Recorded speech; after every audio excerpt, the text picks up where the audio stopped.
તો હે ગાઈસ, આજે અમે હોસ્પિટલમાં બ્રેસ્ટ ફીડિંગ ઉપર ડ્રામા કરી રહ્યા છે. જોઈ લો, અમારા ક્લાસમેટ વાળા ડ્રામા કરી રહ્યા છે.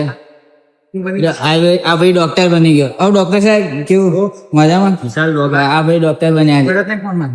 એ ડ્રામા કરશે, તમને બતાવું, જોઈ લેજો.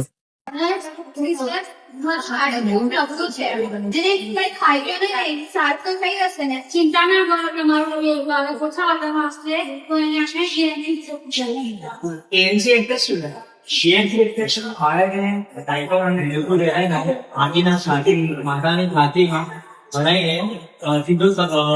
તો કરવામાં આવે છે, જેથી ઇમ્યુનિટી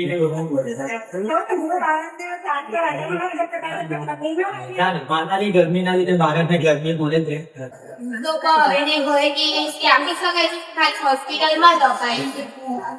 હોસ્પિટલમાં શીખ્યા પછી ઘરે જઈને બી સુરક્ષિત રીતે સામનાને મદદ રાખી શકે છે.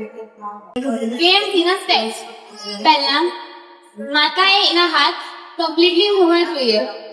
ત્યારબાદ એક કુર્સી અથવા તો કોઈ એવી જગ્યાએ કે જ્યાં માતા કમ્ફર્ટેબલ હોય અથવા કમ્ફર્ટેબલ પોઝિશનમાં હોવી જોઈએ. તેના બાદ બાળકને માત્ર ટોપી અને ડાયપર સાથે બેસાડવાનું છે.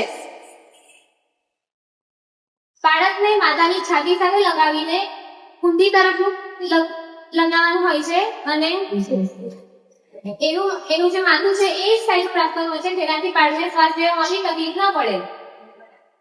બાળકને આમ જ રાખવાનું હોય છે માતાની છાતીથી લગાવીને, જેનાથી બાળકને ભૂખ મળે છે, ગરમી મળે છે અને માતા અને બાળક વચ્ચેનું જે કોઈ બોન્ડ છે સારું બને છે.